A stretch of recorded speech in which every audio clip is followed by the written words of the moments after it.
OH.Report Podcast. I'm your host in peasant clothes once again. They call me Brian Skoronsky, and coming up on today's show, me and the gang, who are all kind of dressed like peasants. None of our teams won over the weekend. My team won. Well, kind of. Did he? I don't know. We'll talk about that in a minute. Anyways, over the next few minutes, we're going to break down who we think the top cream of the crop teams are in girls high school basketball right here in North Central Ohio, what Ohio State's loss to Michigan means for college football as a whole moving forward this weekend, and then moving into the tournament as well. We'll also put together our very own college football playoff scenarios and what we would like to see moving forward. We'll also tell you who we think the top team in the NFL is, the best hairdo, and so much more. All right, first let's meet the crew. Remember, I'm Brian, but over here is Travis. Please introduce yourself in 3 words or less, sir. Carey, baby. That's all you get from him. How about them Carey Blue Devils? We'll break down what they did in the state Final Four here in just a minute. Garrett, G-Man Parlett, maybe tell the folks at home something about you that is really going to help them connect when they see you more. Yeah, Storm, I always harp on you about your mullet, but actually when I was a younger kid, Justin Bieber was coming up, and I really wanted that hairstyle, and it actually just evolved into a mullet back when I played for Savannah baseball. So I guess a fun fact was I used to have a mullet, and I think maybe that's why I hate it so much is I can't rock it anymore. Okay. Storm, anything about yourself that would help us understand who you are as a person a little bit more? Well, a little bit of a fun fact that not very many people know, I think, is that I used to play the trombone, actually, and I was pretty awful at it because I never practiced. But it was fun while it lasted. At least I played from 5th to freshman year, so it was fun. It was kind of a skill. I mean, you got a few years invested. I imagine if we could put a trombone in your hand, you could bring out a little jingle. Could probably play Saints Go Marching In, but okay, it would be rough too. But I could probably get through it. All right, and I see out there I got the Facebook pulled up as well as the YouTube, so drop us a line throughout the conversation today and be a part of it. That's what we want from you, the fans out there who are watching live and free today here on the OH.Report Video Podcast. But it is championship week for high school football. That's right. Crowns are going to be offered up to some teams that have made it all the way through one of the longest postseasons ever, the second longest that we've had here in the state of Ohio. And entering the state Final Four, we still had 2 teams from North Central Ohio that were trying to get a piece of the championship, including West Holmes playing in Division III. They were undefeated going into Friday night, but they had to take on the Chardon Hilltoppers, the 3-time defending state champions. G-Man, you saw it go down in a snowy Twinsburg, Ohio. Break it down. What'd you see from the Knights against the Toppers? Well, I thought this one was going to be a little bit closer. Obviously, both teams coming in undefeated, but Chardon would really run away with it, and it would be their offensive line that imposed their will. Let's roll them highlights and see what happened over there. In a very snowy night, you see the offensive lineman right there just pancaking a defender, but Sean Carr would leave his fingerprints all night, all over this game. That's a touchdown. Next play, I couldn't even get to the other side of the field fast enough. Chardon would get a fumble recovery for a touchdown all the way into the back of the end zone. 12-0. Chardon would miss 2 PATs early in the game. Alex Henry would hit Nathan Sucka right here all the way. Beautiful body control right there to get across the defender, get the ball. 19-0 early Chardon here in the first quarter. Sean Carr would get another touchdown with 1:33 remaining in the first half. 26-0. Chardon's offensive line was just moving bodies really at will all night long. West Holmes will get their lone touchdown right here. Noah Clark to Garrett Eastep. 26-7. This was right before half, so a little bit momentum on West home side, but on the opening possession of the half, a long drive.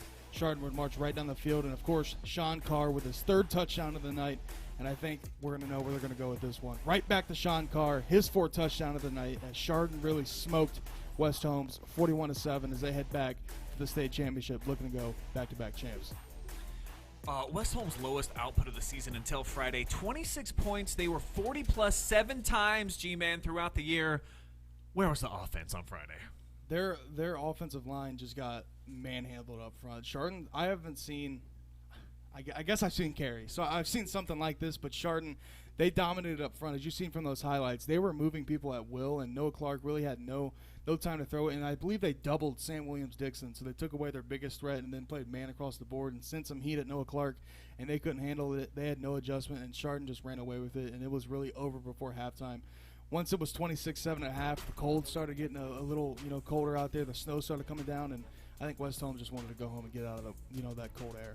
Yes, sometimes when the weather's a little bit frightful out there, and so is the scoreboard, you do just want to get on the bus, get home, get on with your life.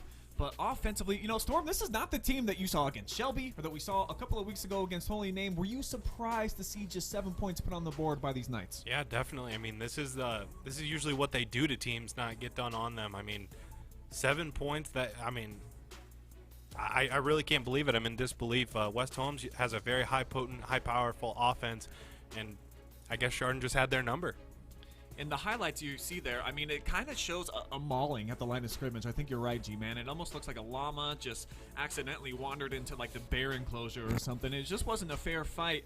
Were they just bigger? Were they more aggressive? Did they have better communication? In your opinion, why was the line of scrimmage won so handedly and so lopsided in favor of one team? I talked to Sean Carr after the game, now leading post scorer for Chardon all-time in the history of postseason play, and wow. he really said that they're very chippy, and a lot of people counted them out this year. They didn't think that they'd go back-to-back, and they lost a lot of seniors, but they returned a couple key guys up front, and they said that they're not the biggest guys, but, man, they love to get after it. They don't care who scores. They don't care how they score as long as they score and win, and I think they had a lot of confidence coming into this game. They run the triple option, so it's a little bit different of an offense. You don't really see a triple option offense go that far deep in the playoffs, but, man, they're doing it well over there in Chardon, and it's so hard because they have 3 guys at all 3 levels that can get it done, and they got it done, man, against West Holmes. They really blew them out. Yeah, if you can just beast over your opponent, you're going to be able to be a contender pretty much at any level. But for West Holmes, let's go ahead and let's start rolling the clocks forward. Let's start thinking about next season. Great year for them. The best season in program history, Travis. 14 wins, just 1 loss. They got a lot of guys coming back, though. Do you anticipate that we'll see West Holmes making a run, maybe not to a Final Four next year, but where they're at least in the conversation to be a regional finalist again? Well, I mean, they have Sam Williams-Dixon back not only for next year, but the year after that. That's yeah. Nice. It's only a sophomore this year, so he has 2 more years. But if you got a line in front of him, you get a quarterback. I know Noah Clark, I believe, is a senior this year, either a junior or senior, so he's graduating. But you get a decent quarterback to give it off to Sam Williams-Dixon. Maybe you throw a couple dinks, a screen pass here or there. They can run behind Sam Williams-Dixon, maybe to a couple OCC championships. You got Mansfield Senior and Worcester still there, but they're still sitting pretty good. It just depends, can you get a good enough quarterback to go with them to maybe make another run? But hats off to West Holmes. First state Final Four appearance in school history, and they just faced a Chardon team that they've been there before. They know how to handle that. Hopefully West Holmes now knows what they need to do to get back there and maybe beyond. Yeah, you know what? Hey, can we give some love to West Holmes and the Knights? First regional championship in school history, so we salute you. We put a bow on your season. School program record, 14 wins, most points ever in a single season for the Knights. And then also Sam Williams-Dixon, the most touchdowns in a single season by any player. So they did a lot of cool things this year.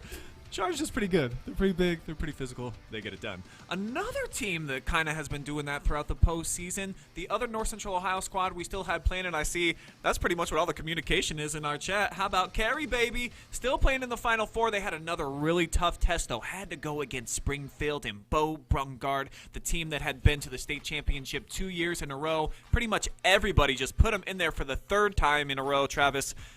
But not so fast, my friends. Things went down. Carey got it done. I mean, you and I were on the call of this one.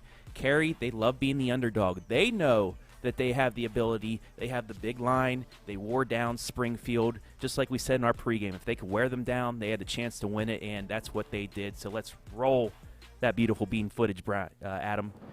Weather played a factor in this one, and it benefited the Blue Devils in a big way. First quarter, Derek Lonsway on the RPO, juking in and out of traffic for the big gain, which would later set up Jordan Vallejo, the big man. That there's a human RV, Clark. 7-0 Carey. They get the early lead after one. Second quarter, and Mr. Football candidate Bo Brungard shows why he is one of the best quarterbacks in Ohio. Outruns everyone, and to top it off, put the cherry on top right here, stiff arms the would-be tackler, and he takes it 80 yards. They missed the extra point, though. 7-6 Carey. Blue Devils possession facing 4th and 3, and Vallejo says, I will lead you to the promised land. 12 yards on the play. Drive continues, and it will end with Landon Kemmerly. Where is he? You can't find him. Oh, wait, there he is, beyond everybody, into the end zone. Don't get the 2-point conversion. It's 13-6 at the break. Second half now, and there goes Vallejo dashing through the snow. It is 20-6. Two-score lead for Carey, but once again, the Tigers will answer again. Brungard, empty set, weaves his way untouched into the end zone. Back to a 7-point game, but in the fourth quarter, the Blue Devils will clinch it. In the fourth, Vallejo, the casual jog across the goal line. Carey, baby. They win at 26-13 and will attempt at its first state title since 1975 on Saturday afternoon. Jordan Vallejo, our MVP, 2 weeks running now, back-to-back weeks, 3 tutties against the Tigers there. And he gotta remind you, I think, of a young Jerome Bettis. Does he not? Like, just he's the way looking that like he the brings bus it. out there. Yeah, 30 carries, $162, 3 touchdowns, and we said this at halftime. He only had 13 carries in the first half. Good unit. But this coaching staff knows how to run their offense. Derek Lonsway, he had 12 carries, 87 yards. They're going back and forth between those two. They had Kemmerly run the ball. They had a couple of their wide receivers run the ball. They know how to set things up. They know that their line could wear down that defensive line of Springfield, which is what exactly they did. 3-4 yards at a time. They did get some big chunk plays, but they just kept wearing Springfield down until the third and fourth quarter when they just took over and Vallejo led the way. 17 carries in the second half. 2, 3, 4. Most of the yards coming in the second half for him to lead them to a state championship game. It was a perfect game plan.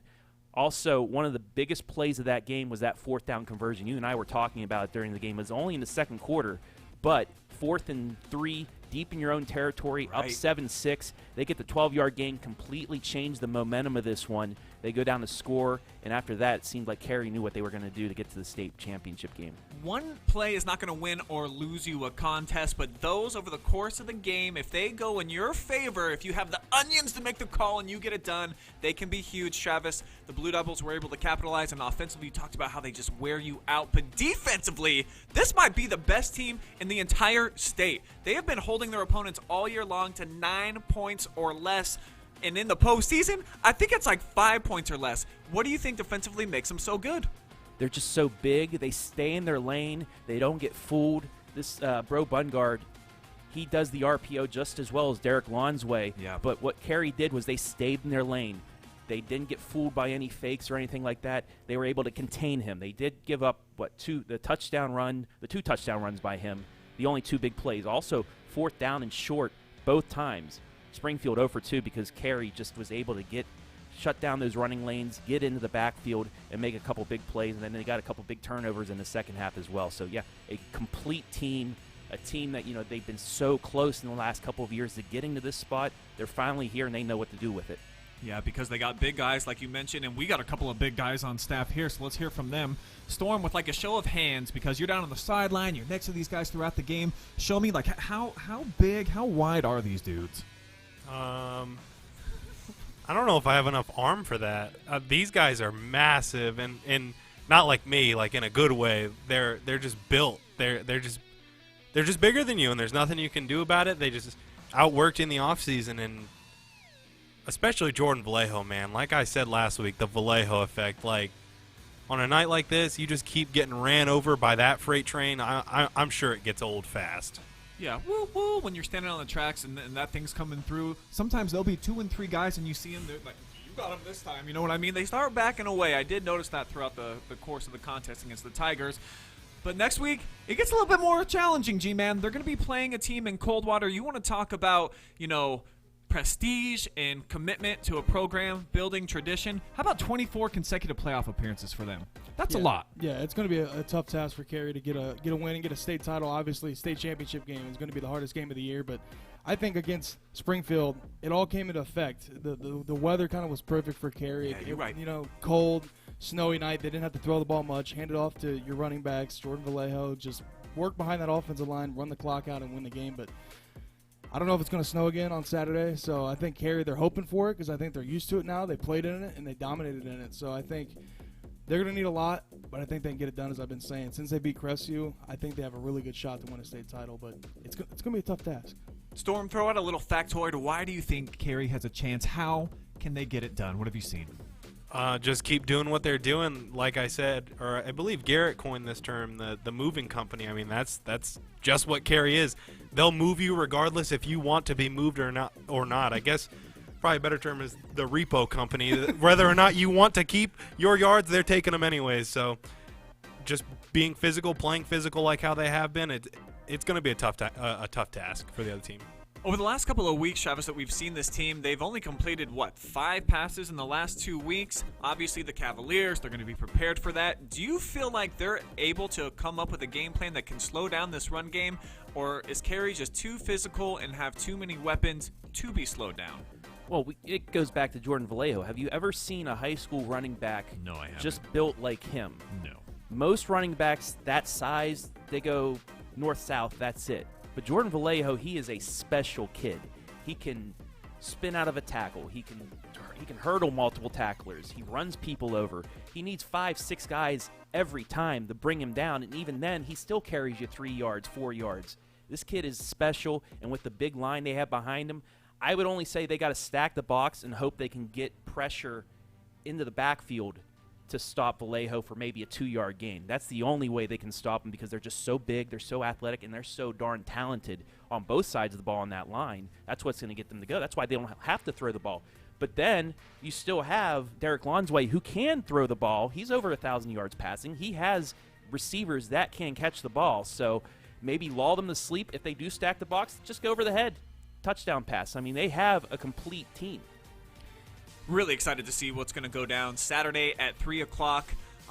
Really trying to plead with OHSA to allow us to do a delayed broadcast, but they're not budging. I don't think we're going to be able to, but you can, in all likelihood, listen to a live audio broadcast on the OH.Report Carey against Coldwater for the Division 6 State Championship. As mentioned, it goes down at 3 o'clock on Saturday. Carey looking for their first state title since 1975. Coldwater looking for their first one in only about 365 days. Hasn't been that long. They've won, I think, 5 state titles too. So this is small school royalty. So this is what we're looking to do.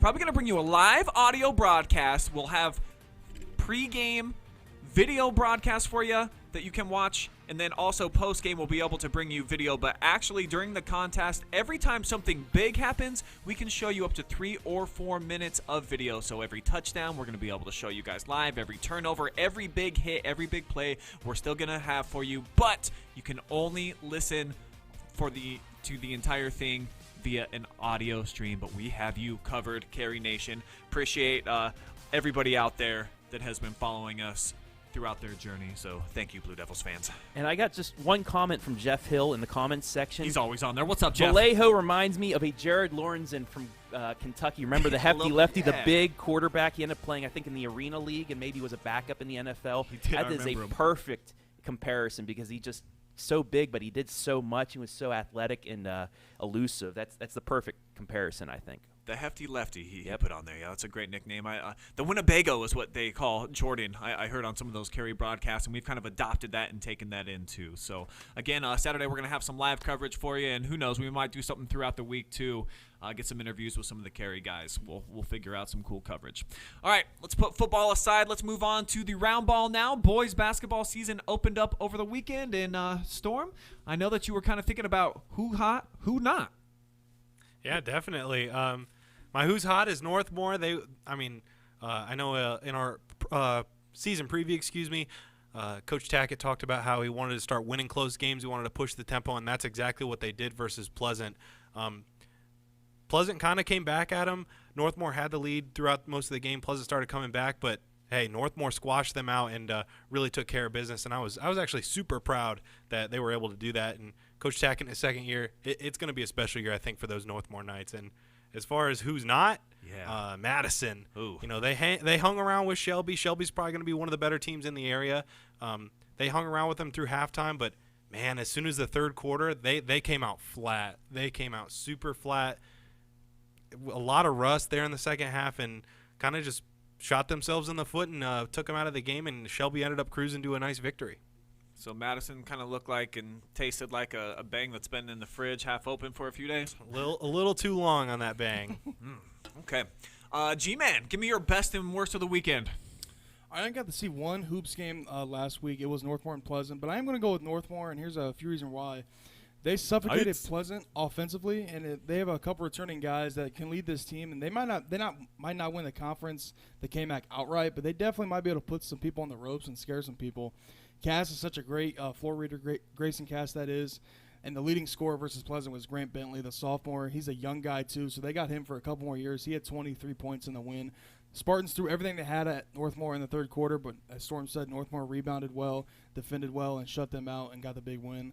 And for my team that was not hot last week, starting off the season, was Clear Fork.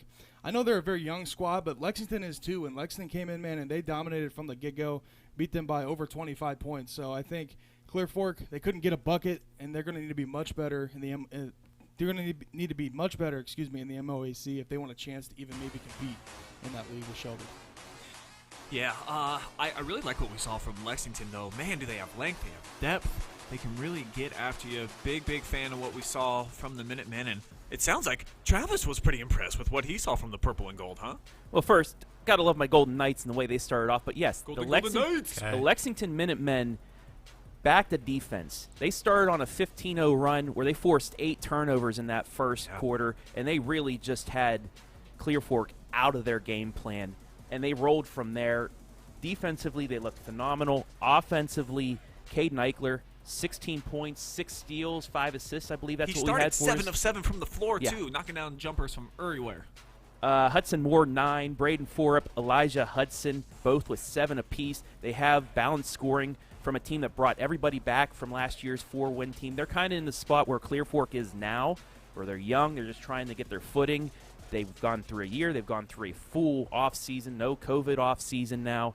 And the Lexington Minutemen, I think they're poised to make a run if they can continue to play solid defense like they did, because they were cruising. I think it was 30-14 at the break. So even by halftime, they were comfortably in their lead. They were able to slow the pace down a little bit but keep that defensive pressure up. And if they can ride defensive pressure through the OCC, because if you have a good defense in the OCC, you have a chance of winning an OCC championship. Yeah, they definitely made you smile. Who let you down a little bit over the weekend?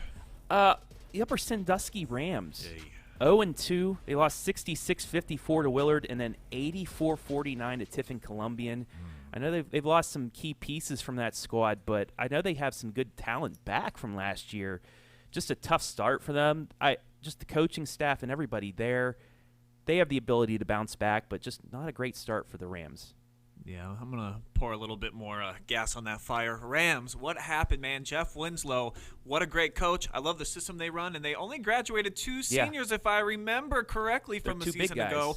Granted, they were 2 of your better players, but that means you got at least 3 starters back, including Trent Beamer, stud in the middle, 6'6", can kind of dunk over anybody that he wants. And you go out and you just get blasted by Columbian, who does have one of the best players in the state. Like the Tornadoes is probably going to be pretty good. But then to lose at home to Willard, so back-to-back losses by at least double digits, one by 30+ to open up the weekend, put a little bit of a bad taste, I think, in Ram Nation's mouth. But hey, you got to be smiling about the Ashland Arrows, do you not? A couple of nice wins for them. 75-57 against Norwalk. And what I like about that win is they were actually trailing at the break, and then Dembo and company come out in the second half, and then they locked them down. I think they held them to like 18 points in that second half. And Steve Gray, great coach, of course. It's not easy to do. Luke Dembo, 24 points in that game. They followed it up the very next night on the road at Sandusky. Don't know how good Sandusky's going to end up being. They might be off to a 0-2 start, but still, they got it done. 62-57, always tough to travel up there by the lake and get a big win. So for me, the Ashland Arrows were the team that was most impressive over the weekend. And I think they're going to be one of the more funner teams to watch this season. I can't wait to see what they have just because of what they have coming back. And I know all of us were high on them before the season started and expect them to be at least in the OCC race. Yeah, and then also their third scorer from a season ago, Grayson Sturry, didn't actually really do much this past weekend. They had some other guys step up. That's what they needed, graduating the white kid, who was a big, versatile piece of that puzzle for them. So now they're getting some other guys to fit into that mold. So I really like Ashland. Well, we'll see that they might be like a 2-loss team during the regular season. I think Coach Hess's group is going to be that good. Well, we've only got about 2 weeks of intel on the girls' game, G-Man, but you're going to make us jump to some conclusions, I understand. Yeah, of course I am. Why not? I think I covered a couple girls' games last week, and I just wanted to pose the question of who do you think is going to win who has the best chance to win their conference? I'm going to start first. I'm going to go with the Shelby girls. I think that they have the most complete squad in the area. Sophie Neese is a great floor general against Ashland. I've seen her. She had 8 assists in the game, 12 points as well.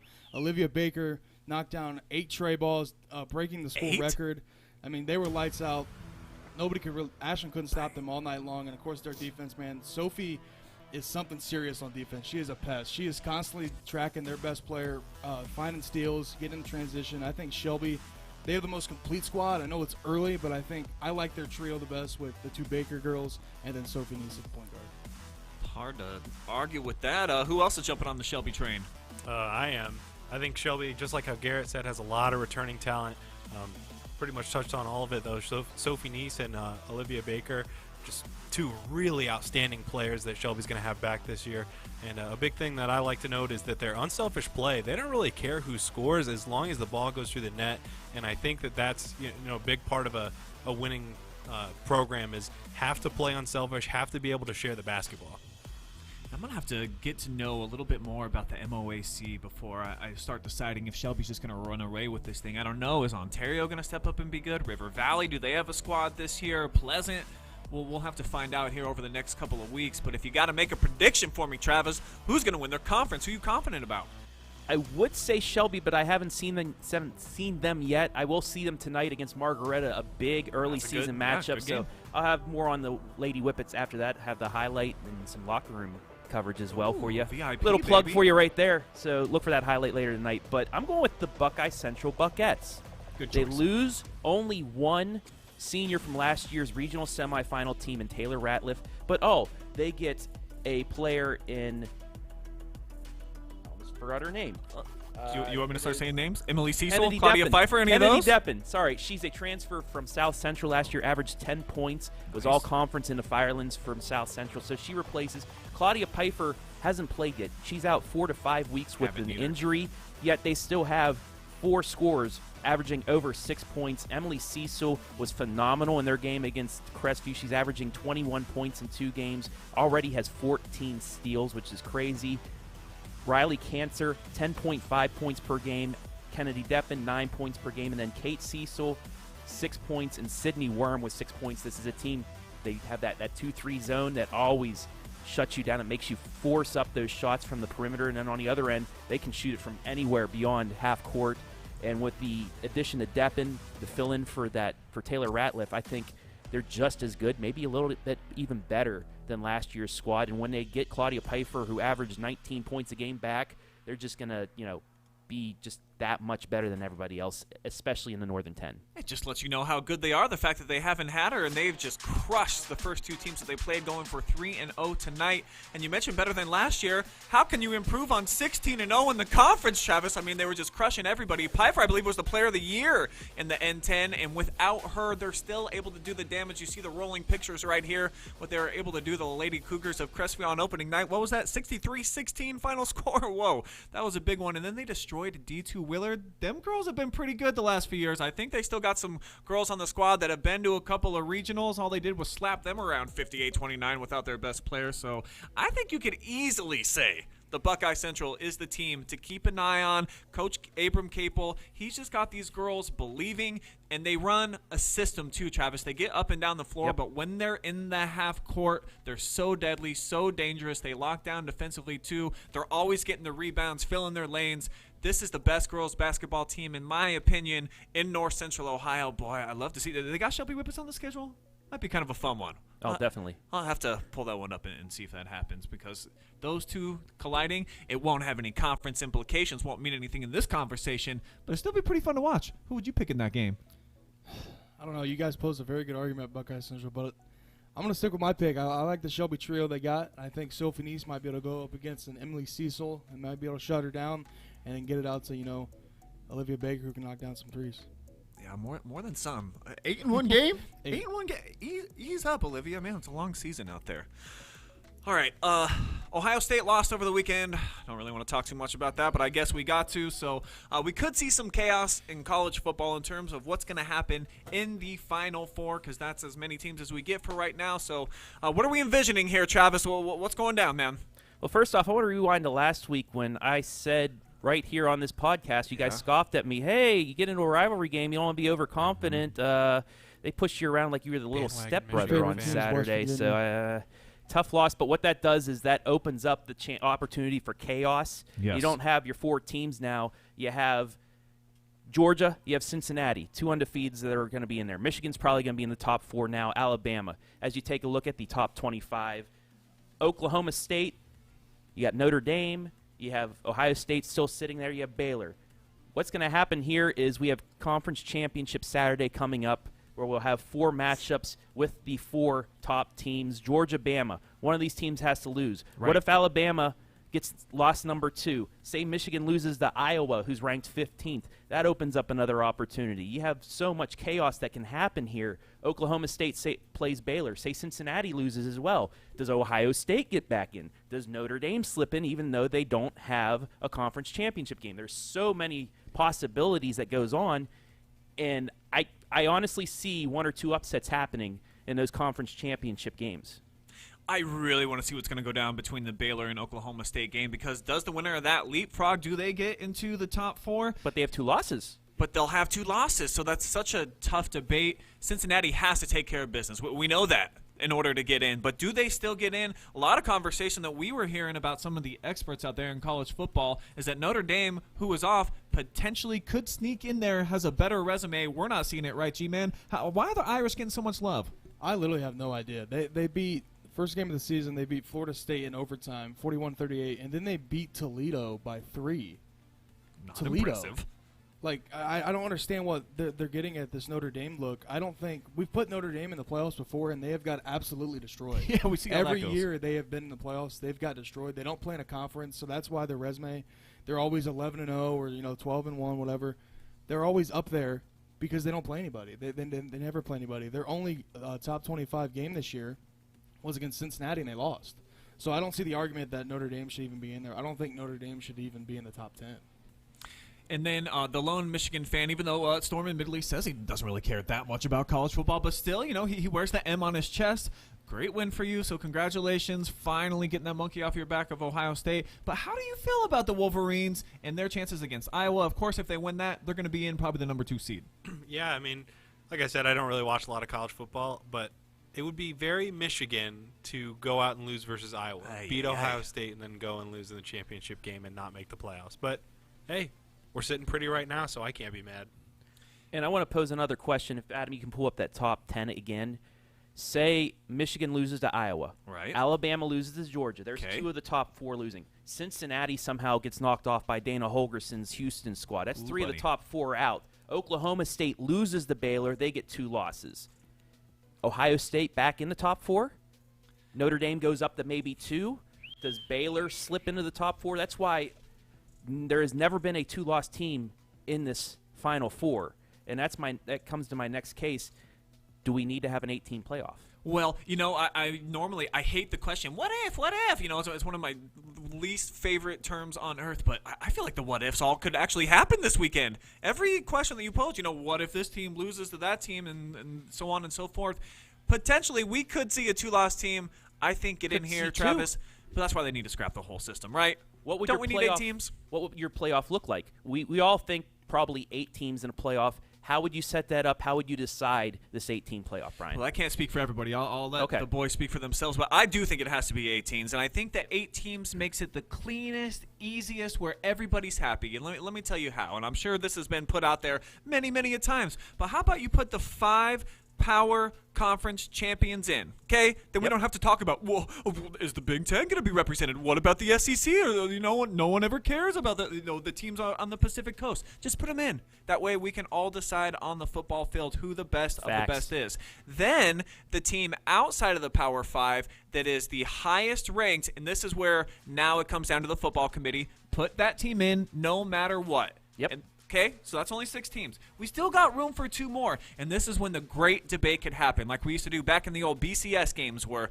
all them people would get into the room and they would decide who are the 2 best teams in the country. They just have to decide who the 2 best teams of the rest are, and I think even though there's still going to be some people that are going to pout and be on the outside looking in, 8 teams is a lot. That's a good, healthy playoff. It's going to generate more revenue. It's going to make it a more fun tournament, in my opinion, and it gives an opportunity for a team like an Ohio State. You lose to 2 really good teams. We lost to Oregon. We lose to Michigan. Maybe we get into the tournament. We can do some damage. That's what I like to see. 8 teams. What do you think, Storm? Yeah, I agree. The more the merrier, honestly. The more college football there is, the better. 'Tis the season. Even though it's not my personal taste, college football's still exciting. I personally think that, college sports are more exciting than professional sports. So, Agreed. Hey, more college football, the better. So you like 8 teams, huh? Yeah, 8 teams is fine. 4 is too little. It's not even like a bracket. I know G has a little bit of a different take on this. G, what do you think? Yeah, I think they definitely need to expand from the 4 teams. I think it's not enough, but I think 8 is too much. And I think that if you move it to 8, I think you're going to have Ole Miss playing Georgia, and I don't really know if that's going to be a contest. I do see your point, though, of saying, you want to get in and get destroyed and kind of see what the playoffs are made of. I do understand that, but at the same time, I think it should be 6 teams, and I think it should be Power 5 conference championship winners. Okay. It should be 1 through 5. Gotcha. Obviously, best ranked accordingly. And then the 6th one should just be the one with the best wins, the most top 25 wins. Of course, how they always look at it. They got a good grasp on how to look at it, what the committee does, but I think they need to definitely expand it. I think it needs to be 6 teams. I think the 5 should be the Power 5, and then the 6 teams should be the last one out and should be with the one with the best resume but didn't win the conference championship. So to you don't feel like you have to include the little guy no matter what? Because I feel like they have to have a seat at the table, at least under my scenario. If you're going to have 8 teams, and maybe even with 6, the conference championship, it speaks, and it speaks loudly. I think that it should, and you should get in if you're a conference champion. But for the little guy like Cincinnati, you know what I mean? There's always that team. I mean, UCF a couple of years ago, they said that they was national champions because they didn't let them into the tournament. You don't feel like there has to be a place for them? I don't know. I've had a strong taste in my mouth about Cincinnati, and I don't know how good they are. Their best win is against Notre Dame, and they've struggled against a few other guys. But they're going to get their taste this year, and we'll see this year. My thing is they kind of remind me a lot of Notre Dame. Every time Notre Dame gets in the dance, they get absolutely destroyed, and I just don't want to see Cincinnati do that because I know a lot of Cincinnati fans that are talking a lot of smack to Ohio State fans. We're the best team in Ohio. And I'm like, all right, we'll see, when the New Year's Bowls happen, that you're going to get absolutely boat raced by whoever you play. So I'm going to eat my words when Cincinnati wins here in a couple weeks. But anyway, I think, I see your argument, but I'm just not for that until they show me that I'm right or I'm wrong. Well, here on the OH Report, we're always a proponent, and we love the little guy. We're always trying to boost him up on a pedestal, so that's why I'm trying to do that. At least get him one seat at the table. That way they can be represented. But let's go ahead and graduate, and let's move on to the NFL game, G-Man, where I know something's got your brain tingling here, where maybe you're not so impressed with a few teams in the league, or maybe you are. What do you got for us? I think I'm just trying to make myself feel better considering we lost yesterday. So maybe I'm just trying to Browns fans too, don't worry. Put this argument out there that in the NFL this year, I think this is a little bit different than a couple years past. I think there's no clear-cut number one team. A lot of people are going to say the Packers, but then they just lost to the Vikings last week. I know it was a game-winning field goal, but still, a lot of people say the Patriots. I get that, but I don't see Mac Jones going deep. I think eventually someone's got to catch on to what they're doing. I know they got Bill Belichick at the helm, but someone's going to catch on to Mac Jones and beat them. So my question, I guess, is do you guys think there is a clear-cut number one team in the NFL this year? Well, I think the Patriots, they're definitely the hottest team right now. If we had to pick a clear cut today as of November 29th, I think you do have to go with New England, even with the rookie quarterback, because schematically they're just so good because they've got the GOAT of coaching. We know that. I know they haven't been playing well of late, but it's a longer season, and I would like to see what Tampa Bay looks like here in a few weeks because, to me, they've got the best roster on paper, so I'm a big fan of the Bucs. But then a team that really don't feel like too many people are talking about is the Arizona Cardinals. Aren't they just sitting at 2 losses so far? Yeah. They absolutely destroyed the Browns. That left a lasting impression on my brain. So I feel like if they can get healthy too in the NFC, that there's a couple of teams there, but then it's kind of wide open in the AFC. I don't think that there's anybody. I think of the 7 teams that are going to get in, anybody can win it. I think there's only 2 teams or 3 teams in the AFC that are more than a game and a half out of the last wild card spot. Yeah, it's pretty close. It's crazy, and you've had Tennessee lose to the Jets. You had Buffalo losing to the Texans, I believe. You had the cats and dogs living in harmony. Pets' heads are falling off. Everything is just weird the last few weeks. The NFL's been dropped on its head just the way teams have been playing. I mean, the Steelers, who played like absolute trash last week, beat the Bills in Week 1. A Bills team that everybody thought was going to win the Super Bowl. I mean, it's crazy. There's no clear-cut number one. And like you said, in the NFC, a healthy Kyler Murray with the offense they have, James Conner at running back, the weapons they have at wide receiver, they're one of the top teams if they're healthy. That's the question, if they're healthy. If Aaron Rodgers has 10 healthy toes coming up, the Packers might be good. If the Rams can, he was pretty good with 9 toes this last weekend. That's what I'm saying. They're even better when he has 10. The Rams, if they can, start playing better as well, like they played the first few weeks. There's a lot of question marks, but it's a little bit more written out in the NFC than it is the AFC. Well, maybe no clear-cut favorite in the NFL. We know who's at the bottom of the heap, though, Storm. So you can talk confidently about that, right? Yeah, I mean, no, you know what? The Lions are not the worst team in the NFL. Oh, well, who do you think is? Who do I think is the worst team in the NFL? Probably Jacksonville. They got 2 wins. I feel like that's... Come on, back me up. The Lions are not the worst team in the NFL. Why not? I get the fact that they play hard, but you still got to win games. They do. So I got to go with the Lions. But we play the Lions this week, Storm. Vikings-Lions. I don't know. I in my heart, man, I know Motor City Dan Campbell is not the worst head coach in the NFL, and the Lions are not the worst team in the NFL. Worst offense. Probably the worst offense. They're bad. They're so bad. We have no talent. All right, so drop us a comment. Let us know, do you think that there is a clear-cut favorite in the NFL that is going to win the Super Bowl this season? And are the Lions really not the worst team in football despite having 0 wins? All right, Storm, we're going to let you close out the store today with some hairstyles. What do you got? Well, a lot of you guys talk about my mullet. Sometimes they're distasteful. More often than not, they're distasteful. But you know what? It got me thinking. The mullet's back, and it's here to stay. And I just want to enlighten everyone to what you guys say to me about my mullet. Just all the time, but not when the cameras are on. So Garrett, we'll start with you because I feel like I get the most flack from you. I'm not a fan of it, Storm. Despite having it before. It's just a little too much. A little too ratchet? I feel like it adds, like, I don't know. I just give it a spin. That Yager one was good. Yeah. That was nice. I like it like this. It's long. It's curly. He's close to I Yager. feel like it adds Jim like a McMahon. little neck, I mean, look at that one. like, little chub right here. I was gonna say, I think that just might be Storm's body frame and not necessarily the hair.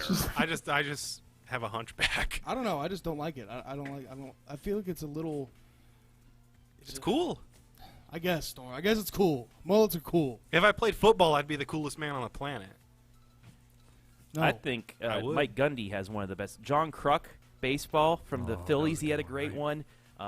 Even Tom Brady tried growing one. It didn't look as good. There it is right here, the shorter mullet. But I think it just depends on who's wearing it. Only a few can pull it off. I think Storm can pull it off. Kind of like Mike Gundy or like Jaromir Jagr. It's flowing back there, Storm. I like it.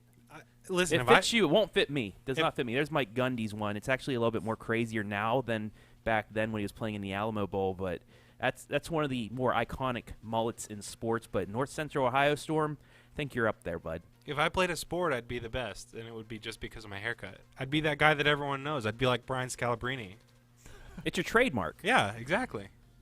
But is it the coolest haircut? I don't know. I feel like there's a lot of bold choices that you can make above, your ears and your eyebrows. How about like the pompadour or the Jerry curl? If you guys remember those from back in the day, the mohawk. You got to have some cojones to pull off that look. There's a few other ones that are good too in the back. How about the rat tail? That not that clean of a look, but classic. It's pretty bold. It could be kind of cool. The George Washington, if that's actually considered a hairdo, no one's really doing it anymore these days. But I'd like Maybe to that'll see be next for me after the mullet goes. The Peacock Revolution. Maybe. You guys not I don't seen know. that? Well, I'm gonna lose my hair when I'm like 30, so I'm just trying to do it all before it goes. Not a bad thought. Drop us some suggestions. What should Storm do with his next hairdo? Or should he stick with the mullet? Well, he's not going to get any suggestions from Shelby because he literally said he would cut his hair off if they voted for Marshall Shepard, and that never happened. So, other than Shelby, folks. Come on, Shelby, where are you at? I'll get a compilation for next week of all my haircuts, all the ones that I've had so far, and we'll see what we're going to do. We don't have Player of the Week anymore. We could do vote 1, 2, 3, 4, 5 for which hairstyle Storm should have. I'll make myself a highlight tape of all my haircuts. All right, so that's what you guys have to look forward to next week here on the OH.Report video podcast. What hairstyle will you pick for Storm Blunchley? And we'll bring in a professional to make sure that he gets the cut that he needs right here on air. That's going to do it here from all of us at the OH.Report studios. And it is officially Christmas season. You see, we're ring-ting-tingling around here. We got the bells and the garlands. So we're ready for the holiday season. I mean, look, you'll shoot your eye out. One of my favorite shirts. You got the Ralphie shirt on. Jordan Vallejo had a pretty sweet haircut. Not to go back to the haircuts. He had Vallejo, braids in the back. It was awesome. It's actually super cool. Maybe I'll do that. Maybe we'll let him cut your hair. You can shave my head. Ooh, a state champion haircut? There you go. In here? We'll see. Could be pretty cool. All right, we got to go for now, though, guys. We got some games going on tonight. Make sure that you tune in live and free at the Castle tonight. Can Lexi Wenger go over 1,000 points? She needs 33 of them. That's right, the Lady Knights looking to get their second win of the season against Bucyrus. And we're going to have G-Man and Storm on the call. Should be a fun one, guys, out there in North Bloomfield Township, yeah? Northmore, unrelated to either of their basketball teams. Their concession stand, I don't know where they get their pizza from, but they have the best pizza. Yeah. Oh, it is awesome. Yeah. Look at that. The Northmore love from the boys over there. Gotta love it. And Travis, real quickly, since we got you, give us a quick preview of what you're going to see tonight. I got a big one at Shelby. The Lady Whippets taking on Margaretta, another early season. If you had the state rankings out, those two would probably be in the top 5 in their division. So this is a big early season non-conference matchup between the two squads. And I did look it up. Early January, Buckeye Central travels to Shelby. Ooh, buddy. And we'll have highlights for that. No doubt. All right, but for now, we out of here tonight. I got to do some drywall work, so I got to get all gassed up. See you guys next time.